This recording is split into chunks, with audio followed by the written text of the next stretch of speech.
Glad I could be here. My name is Aaron Chandler, and I am a tools and product configurator consultant here at Epicenter. Um, my background is in IT, and I've done some business coaching, and I've done a lot of IT management. And in the course of that, came across Epicor. Except at that time it was Vantage, and this was a Vantage 6.0 customer that I was doing work with, and things progressed there, and so began my life with Epicor.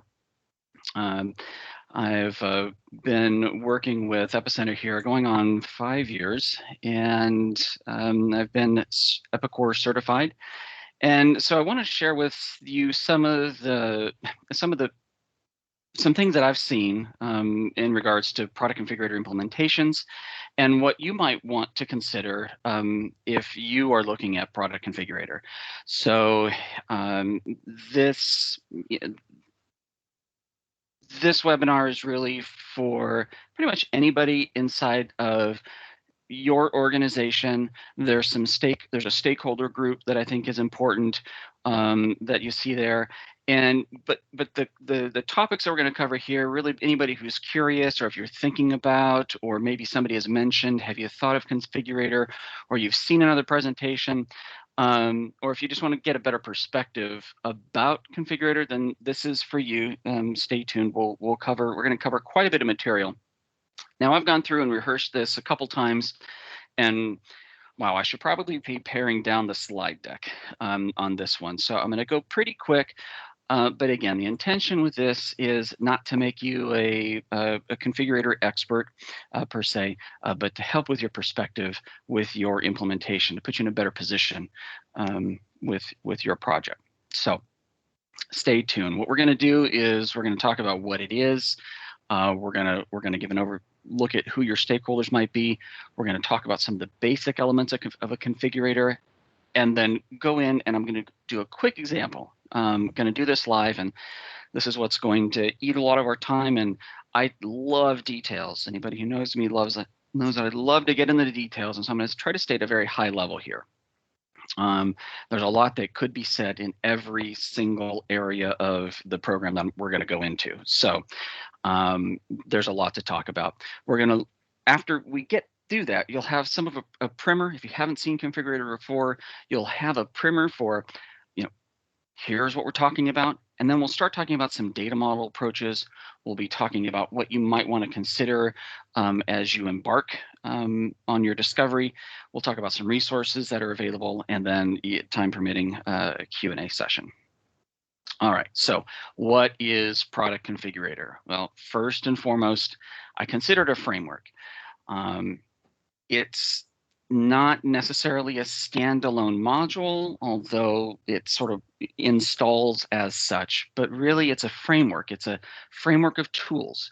And these tools that are inside of this module allow us to manipulate the method of manufacture and the related entity that called it. So there's a lot of power in this tool, but it doesn't, the implication there is that it doesn't replace anything necessarily in Epicor. It's an add-on. So some customers have thought that when they were embarking on it, that the configurator replaced quotes, and that's not the case. It works with quotes, it works with orders, it works with jobs. So it's in addition to. It allows us to manipulate that method of manufacture.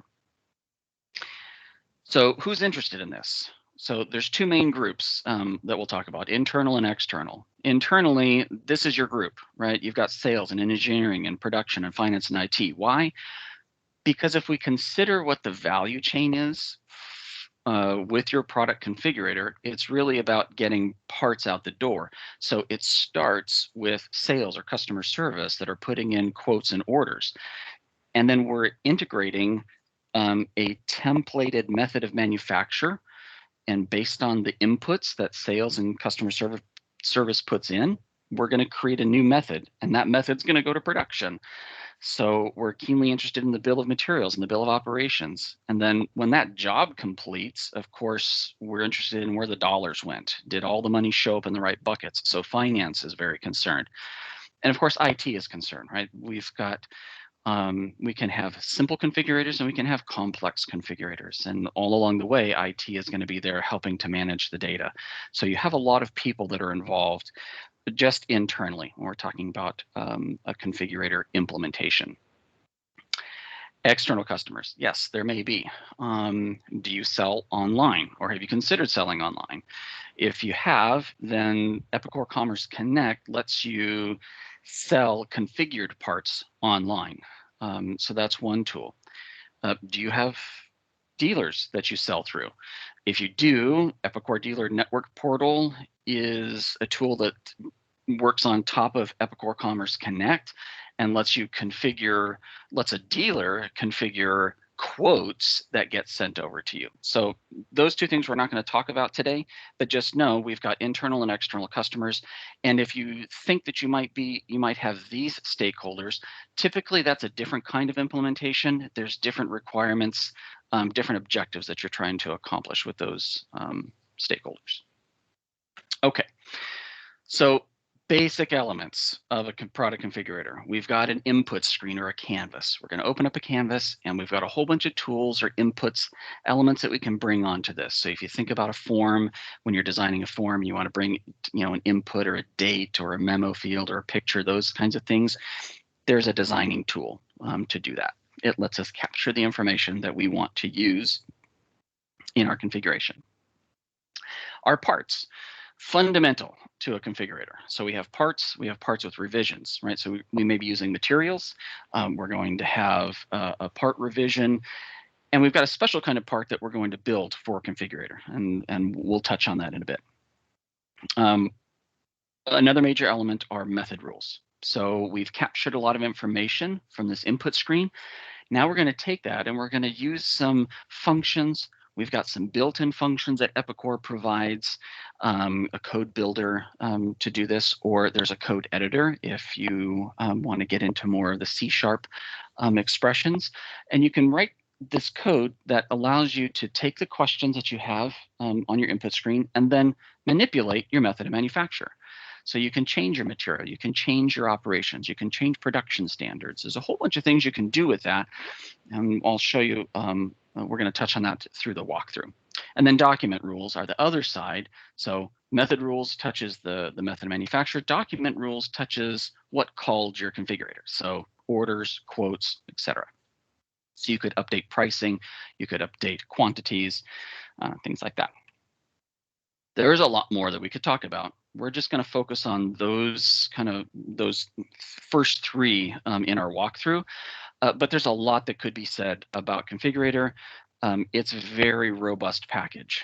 And how you use these tools can be almost poetic, right? So with the tools, how you end up using it or what objectives you're trying to cover in your implementation may change the mix of what you are going to pull in and use with your configurator.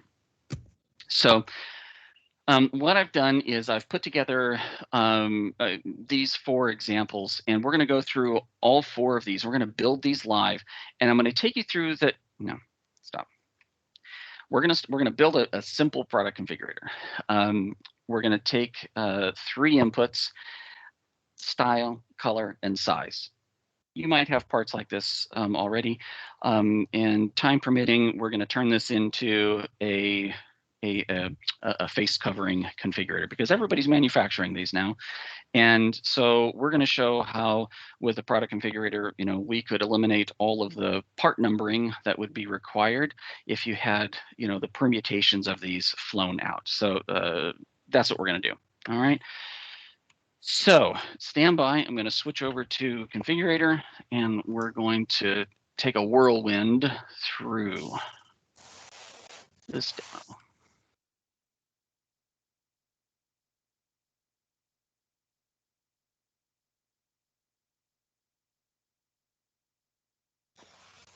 All right. Let's see. So hopefully you're now seeing my Epicor. Kevin, is that you? Do we have visual? I can see it. Yep. Thanks. Excellent. All right. So I'm just going to launch into Product Configurator entry screen. You'll notice that it sits over here inside of Sales down here, Configurator Management, similar to what you see with your other modules. You've got your setup stuff, you've got your general operations. So one of these general operations is Configurator entry. It's where we go to start to build our configurator. And this first configurator I'm going to build, I'm going to give it a name here. I've done this a couple times, so I'm going to call this one C.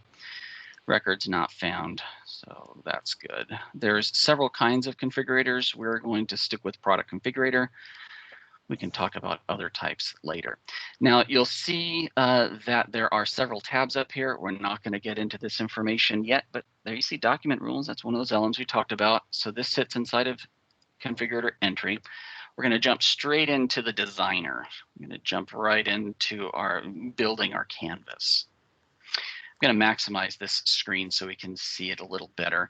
I'm going to jump over to our design and notice it's blank right now. So the first thing we're going to do is add a new page. The implication here is we can have multiple pages to this configurator if we want to or need to. And I'm going to just follow the example that I had created there. And notice we've got a whole bunch of tools we can use: characters, date, decimal, checkboxes, combo, pictures, radios. So all the typical form tools that you would see are here. Not everything, but most stuff. So the first thing I'm going to do is give it a name. Now this is really important when you start building your configurator. It's important to know that as you start to write code and you start to reference these inputs, you cannot change the name, at least not easily. You have to undo everything and then go back. So just know that the naming schema that you start to give to these is important as you're starting out. So that's one of the considerations. All right, so this is style. So we're just going to call this one style. I'm going to give it a label. You see there that that's popped up, and I'm going to do this for the other combo boxes. We had here one for CMB color. So we're just going to call that color. And we'll drop in one more here. I'm going to call this CMB size.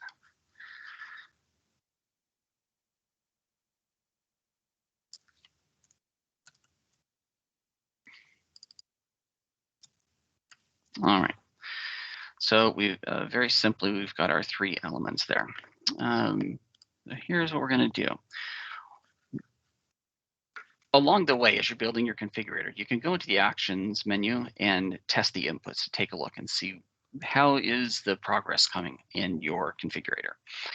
And what's happening right now is something pretty special. Epicor is taking all the code that you've defined and it's building a program. It is not the way that it renders this. It actually builds the C# behind the scenes, creates a DLL package, and it runs this just like any other program. So these can run very quickly depending on how they're configured. So this one, notice we just have items 1, 2, and 3. There's nothing in here yet. So let's go in and we're going to populate this configurator with some useful information. There's a lot of ways to do this. I'm going to focus on one simple way to do this, but there are many. One way is over here in the properties menu called list items. And I'm going to click the ellipse down here and you'll notice that's where the items 1, 2, and 3 came from. So we've got our description, we've got our value, and I'm going to overwrite these with some additional pieces of information. So the first kind, we're going to be making pleated coverings and shaped coverings. We don't need this third one here. The value. This is something also you're going to want to give some consideration to as you start coding things or putting the stuff that you're going to store into your database. Two things come to mind. One is after you start to reference these, it can be hard to change down the road because you might have existing configurations, you might have existing parts, you might have data in the system that's starting to reference this code that's referencing these values. So keep that in mind. So you want to have a plan going when you start out. The second thing is the system supports what's called a smart string, and a smart string can concatenate these values together to start to build your part numbers for you.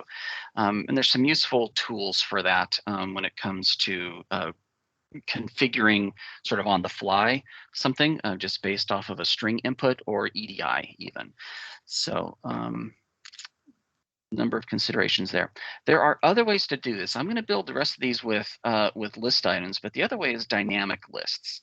And that's a way to have the system either conditionally create static lists, or you can start to use code. You could use BAQs, you could use UD methods to start to populate these drop downs with information. I'm going to do this the simple, quick way for now.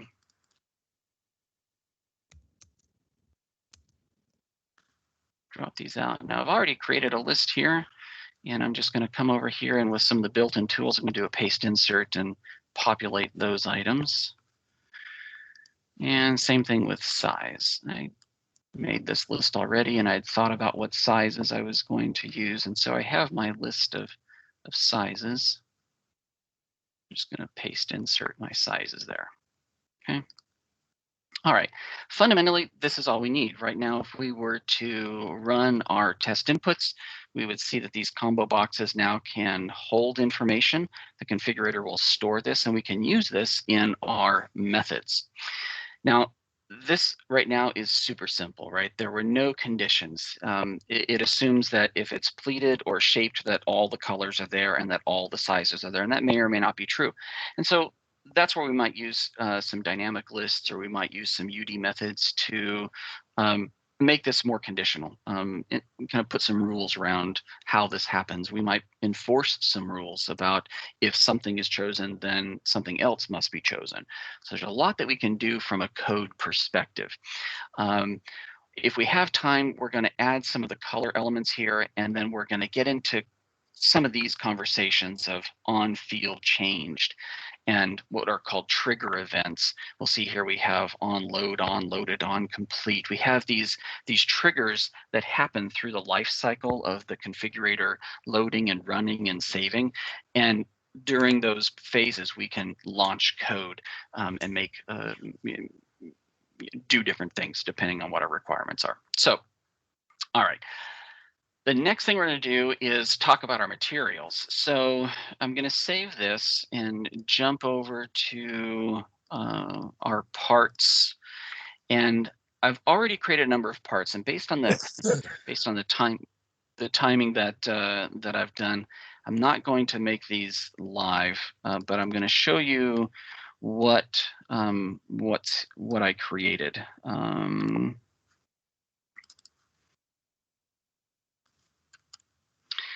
So what we have here is a couple pieces of fabric.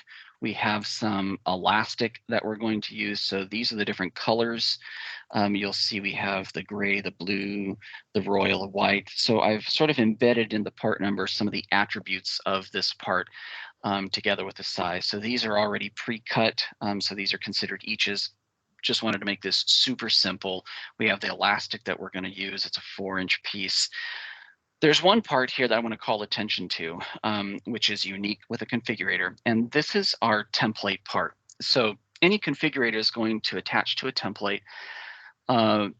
This template is what holds how we're going to build, or the tool we're going to use to manipulate our method of manufacture. So I'm going to launch this with our method tracker so you can see how this varies slightly than what you would typically see with a standard method of manufacture. So in this particular case, we've got two operations. We're going to laser cut our fabric, and then we're going to sew them. And you'll see in this method, we've got 5 materials, and they're all in here. We're not going to use all 5. We're only going to use one of them based on the color that's chosen. So we're going to create a rule, a method rule, that's going to only keep the material based on an expression that we write. So I'm going to show you how that happens. And we're also going to show updating some context, some of the comment text on each of these operations. So this is what's different, and this is what's called a super bomb, right? We're basically throwing all the potential material in here, and then we're going to make some rules to deal with it. Another way is called a template bomb, and that's where we would put a placeholder for a part in here, and we would use code to swap out and put a different part number in here. So there's a number of ways that we could create this template to meet our objectives with our configurator. All right, so what we will do is I'm going to walk you through creating that method real quick. And we're going to do that. Here, we're going to launch this to a new part.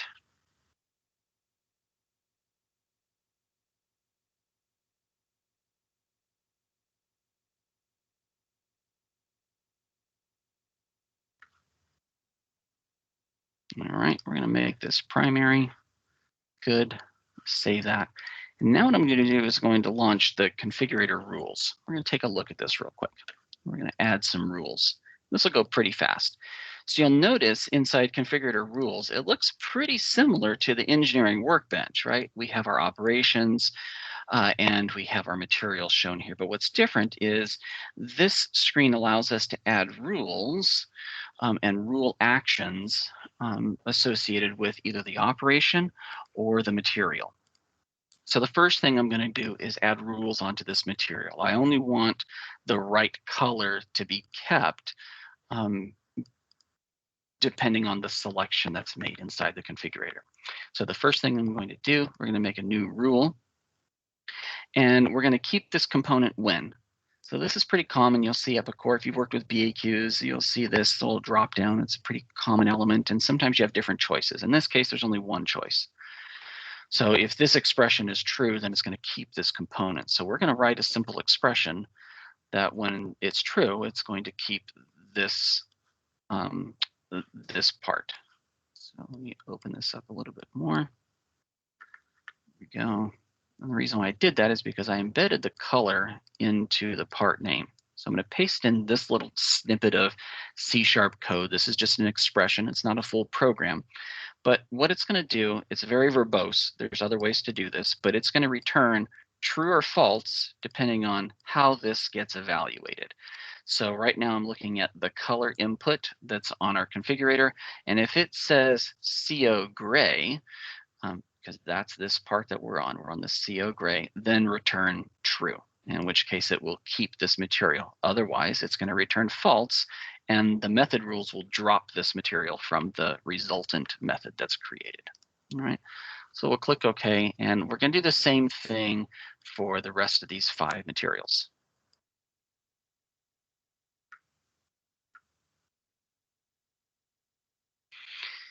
All right, and this one is light blue, so I'm just going to come in and change this to light blue.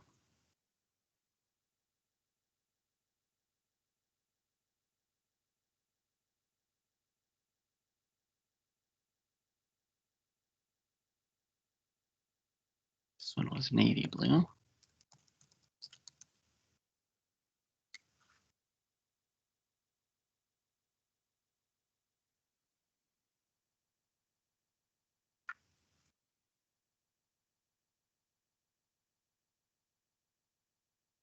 This one was royal blue.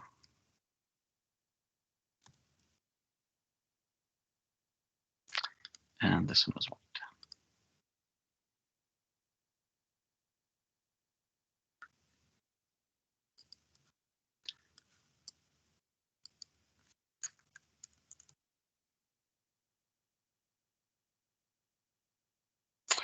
Okay, so the rules are set on our material. So now, the expectation is only one of these materials will be kept.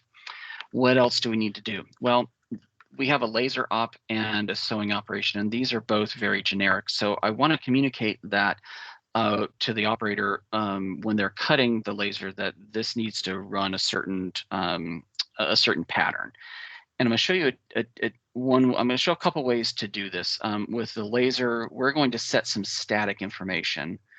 And the way that we're going to do that is we're going to click on the operation. We're going to click new rule. We're going to leave this because the operation always stays. So we don't need to do anything for that. We're going to create a new rule.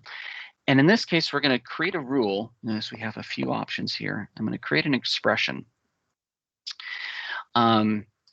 And in this case, the expression is going to be somewhat similar to our materials in that we're going to look at the style input, and if it says pleated, then we're going to return true. And then if that's true, we are going to execute this rule. There's a couple options here. Now, you've seen me go into the specified expression, but in some cases, Epicor can guide you and you can just choose certain items. So in this case, I'm going to update the comment text for this operation with some static information. It's just going to say set the laser machine to cut pattern ST pleated. Simple. And now I'm going to create a second rule on this one. Right? And the second rule is going to be an expression.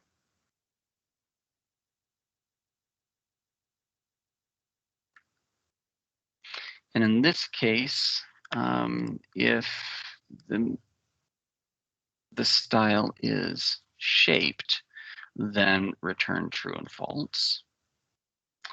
And if it is true, then execute this rule, which is an expression, and we're going to say set, oops, let me take you through this method here.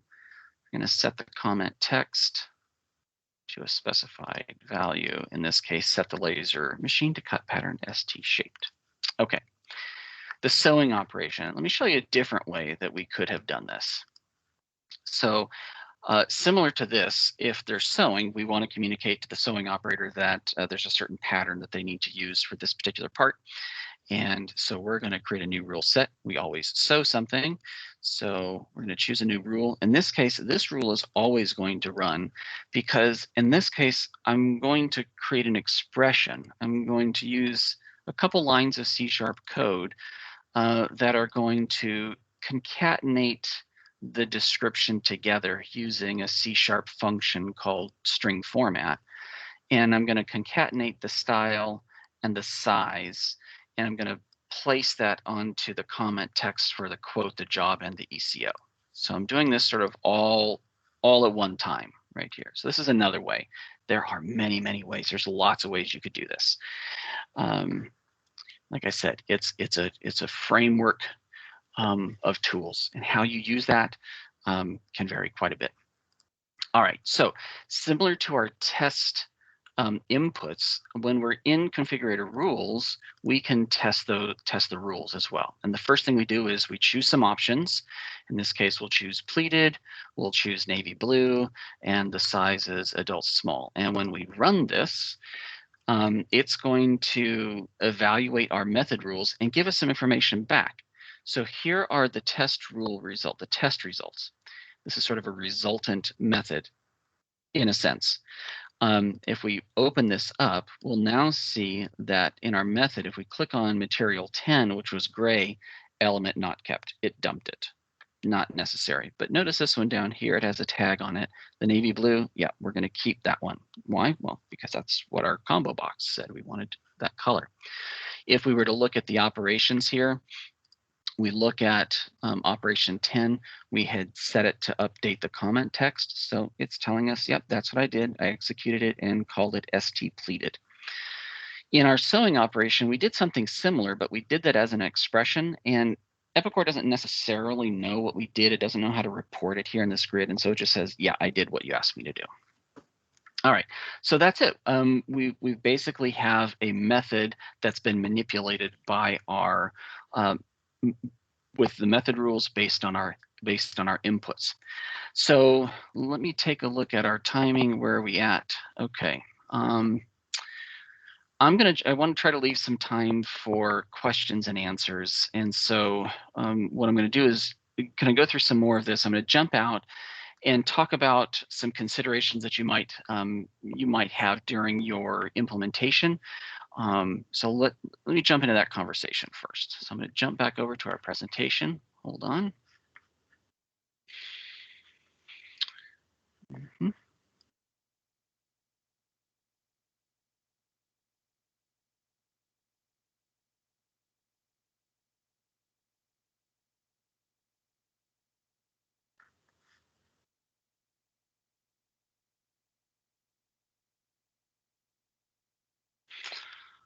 Okay, hopefully I am back showing the presentation. So let's talk a little bit about some of the data models. Now, there's a lot more we could talk about in that configurator. Um, but one of the major things that's coming up is how you get into the data that's inside there. Notice we created lists, and these were static lists. They didn't change. Um, there are other ways to populate those data lists. And so there's some concepts where either you're looking at a document-centric point of view, or maybe you're going towards a data-centric point of view. And a data-centric configurator tends to get data that it needs or push the data needed from a functionality perspective into a data model. And it starts to look up the data to provide the list of information, as opposed to storing it inside of the program itself as a static list. So there's kind of two camps. Some of these you can blend together, but just know we've either storing data right inside the designer, or we're storing data outside of the configurator and we're going to look up that data. All right, so two major approaches. I'm going to focus on the data side for a second here, and talk about some concepts around this. The first one's abstraction level. When we look at our data and our inputs, you notice that we did static. We hard-coded the data. If we go to a dynamic route, we can start to get our data from lookup tables, which are kind of like spreadsheet type of tables that are built into the configurator. We could use a specialized table called the configurator control data table. This has some benefits, especially if you're doing multi-company, because it synchronizes automatically. We could start to store data or look up data from our parts. Part masters have some attributes that are already part of the table, the native table. There's dynamic attributes. You may have seen a tab inside your part master called dynamic attributes. More recent versions of Epicor have enabled that licensing by default, and it's a way for you to add attributes to your parts, and you can create classes of attributes. So this can really help avoid having to create lots of UD fields on your parts. And of course, there's UD fields. So if you're not using a whole lot of attributes, there are some benefits to putting it straight onto the part master. It makes it a little bit more straightforward and direct. And then we've got other database tables, right? You could use your other UD tables. You could use external tables. There's a lot of ways that you could go get data to fill in your configurator. When we fill in the data that's there, generally that happens because of some event that has occurred. And this is an important concept with configurator, and sometimes it's a little bit confusing when first starting out. I don't expect you to memorize this table, but the concept here is that when we're working with a configurator, we're dealing with code that runs on the server side and code that runs on the client side. So it's either the server processing it, or the actual screen, the form that you're seeing in front of you, is processing the code. And so different events happen at different times in the life cycle. Now, I'm not going to go into that workflow, but just know that these load, on, loaded, complete, there's a whole structure, there's a whole workflow of how these flow out in time, from when you start your configuration session to the time that you save the configuration session.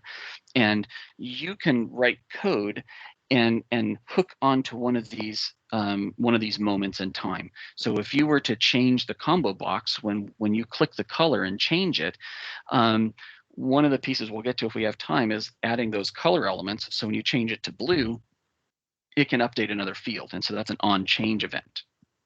And that is a client side event that happens. So there's different events that are occurring. A client side event can call a server side event, but a server side event cannot call a client side event. There are events, for example, that happen during the method of manufacture that happen on the server. They happen at a very different point in time. Those often happen way after you have done your configuration session, right? That really happens during the get details moment when you're creating a job, or if you're using a quote and you're pulling the details onto a quote. So those can happen at very distant times, and the session, the screen, isn't there. So there's nothing to send back to the user. That could happen during MRP, and it's getting details, right, and filling this out. So just know that there's these events, and we can write code into these events and take action in our configurator at various times. Abstraction level. What I mean by this? Well, it's the level of detail that we need to support our objectives or the requirements of our configurator. So the abstraction level is how much, where, and how detailed are we going to get in? Are we using a PC table? Are we using a UD table? Are we going to have custom code? What are we going to do? How are we going to store the data? So there's an abstraction level here, and this is a deeper concept we'll get into, but primarily it deals with what are the right objectives? Are we who are with our stakeholders? We've got certain objectives we're trying to meet. Are we trying to make it really robust? Are we trying to make it so that there's less data entry that occurs? What are these objectives we're trying to meet? And that can really influence our abstraction level, together with, what is our time? What is our budget? What is our scope, for the project, and where we're at with that. So what are some of the implications? If we go to a data-driven model, development time, it tends to be front loaded. There's a lot more development that happens up front. We are looking at shifting the complexity into the data schema, and or potentially shifting that complexity into fewer configurators from a code base perspective. So let me talk about code base for a bit. We haven't seen a whole lot of code just yet with this configurator, but when we start wanting to shift the colors around, we're going to write a little bit of code block here. You saw that with the methods. We wrote some expressions. That's part of the code block. If we write expressions to change the pictures, that's part of the code block. UD methods, all these elements create code. And this one configurator has a code block. When we start thinking about our development, one of the elements is kind of our scope domain, or what are we considering to be configurable. So if you think about your part, maybe your part is part of a subfamily, which is part of a larger family. And so what parts could you configure?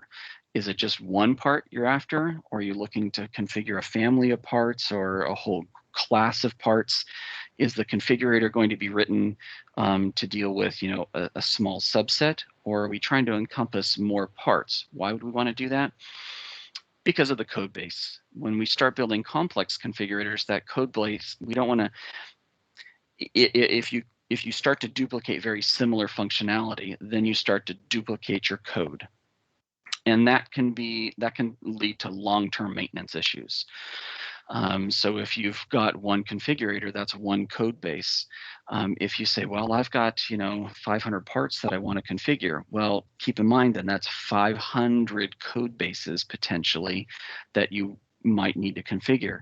So if there's a way that you can scope out your scope domain and say, okay, well, I know it's 500 parts, but really it's only 30 families. Well, that's a big improvement, right? So maybe it's only 30 configurators that you're writing, and only 30 code bases that you need to maintain. But what if those are part of a larger family where the questions are very similar? Yes, the methods are different, but those could be handled with just different method rules. But the configurator, maybe it's just one configurator. Right now, the code base is much, much smaller. So it's something to consider when you're embarking on what the scope domain is for your configurator, because of the long-term maintenance that can happen. So again, we get into fewer code bases could potentially mean decreased cost and long-term maintenance. Some other advantages to data-centric would be the fact that if we're going and looking up data, the changes can be instant, right? If we can decentralize that and you develop it in a way where attributes are being queried from your part master, let's say, then if engineering is adding a part and they're putting the appropriate attributes onto the part, then that part could become usable straight away without even changing the configurator. In our example, let's say we added a new lime green color, EpiCenter's favorite color, to the database, and we add just the right attributes, then that color could become available inside the configurator without having to rewrite anything. So instant changes. Reducing downtime. If we're pushing our functions into UD functions that are looking up code, then we can make those changes offline, meaning we don't have to take our configurator down or unapprove it in order to make those changes. And that can be beneficial. If you've got high volume with your configurator, it would be helpful if you can, add new parts without having to unapprove, at which point people can't order or quote against that part. So some considerations there and some benefits. So what's the right way? Well, there's a lot to consider, right? From a complexity perspective. Are we talking about, the multi-level engineering? Is it multi-company? How is your pricing happening? Do we have unique pricing rules? Bear in mind, this doesn't have a part necessarily with a single price. So oftentimes we're coming up with our own functions for doing a price, for pricing out these parts. We've talked about scope domain a little bit already. Something else to consider: maturity of your products. If you've got a really mature product and there's very little changes, and they tend to have less updates, then maybe you can get away with a less dynamic configurator. But if it's a newer product line, lots of changes, it may be beneficial to go to a data-centric approach where you can add new features and new functions, new parts, new options, new colors, for example, without having to change the configurator. And who's going to be maintaining this? If we're looking at decentralizing the data, then is this something where your configurator team always has to be involved anytime any change happens? Or can we decentralize this a bit and move pricing into price lists, and we look up price and bring that back into the configurator? Therefore, sales can maintain price list of the configurator without having to really be involved with configurator. That can be a benefit. If we're talking about attributes, in our lime green fabric that we're adding, if engineering is adding these parts in and giving it the attributes, didn't have to involve the configurator team to make lime green a new choice inside the configurator. So there are a lot of considerations. So keep that in mind, have that discussion. All right. Discovery, right at the very beginning. What do we want to do? I would say the first thing is really, writing up your objectives and your deliverables. Talk about and consider, what are you trying to achieve with your configurator? This is really important. The challenge is at the very beginning. Sometimes we're not quite sure. We know we have a certain objective, but until you start really pulling back the layers, especially if it's a really complex process or a complex workflow, you might not know all of the implications right up front. So trying to be clear about what you're trying to solve up front can be helpful, and writing down, okay, here's what it needs to do, X, Y, and Z. Sketch your design, do some mock-ups of your screen, and do this outside of configurator. There's tools like Pencil and of course Visio and Wyed and other programs that are free that you can use to sketch this up. And I highly recommend doing that. That way you can get some information in front of your stakeholders. You can go through and simulate, okay, here's our workflow. This is what we're going to do. We start a quote. Maybe we have a process, outside of Epicor that you're doing for your quotes. You bring your quote into Epicor. That whole workflow. Sometimes there's pieces that are required outside of configurator that need to be accounted for inside of the configurator. And so by mocking this up, it'll help facilitate conversations about what the objectives are, what the screens need to look like. And then you can start to create a naming schema for those inputs. That's very important too, as I alluded to in the doing the walkthrough. After you start naming these elements, you can't change them, which is why I suggest doing this sketching outside of configurator. It just gives you a blank canvas to freely change and update and move things around. And I found it to be a very, very effective tool. So those are some initial things. Stakeholders, right? So when we're looking at these objectives, be sure you're consulting with all of your stakeholders. I have seen, configurator implementations, fail. It was a great configurator. They started out, they built a configurator, but it didn't work. Came in and looked at it, and it's because, well, not all the stakeholders were involved in the process. And you'll tend to find that implementations get led by various departments. It might be finance, it might be, engineering, different, especially configurator implementations. They can be led by various interested parties. One or more of those stakeholders is really pushing for it. And I've seen implementations where nobody else is consulted, so they created a great interface only to have it go to production, and they said, I can't do anything with this. This is not how we build it. I can't, and so it's good to understand all of those stakeholders up front, because when we build that template, notice, we created a super bomb. There's also the template, right? There's certain ways that we're going to build that template, that you're going to build that template. And depending on how it needs to go to manufacturing, could have, significant ramifications for your template that you're building.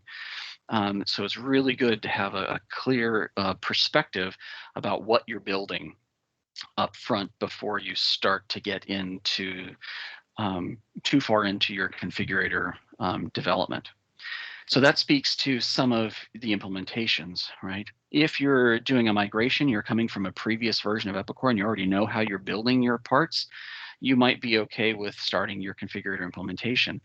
If you don't know how you're going to build your part just yet, then starting a configurator implementation might be a little challenging. You can start to get into it, but until you know how you're actually going to build it, it could be difficult because we don't know what we're going to build into the configurator yet.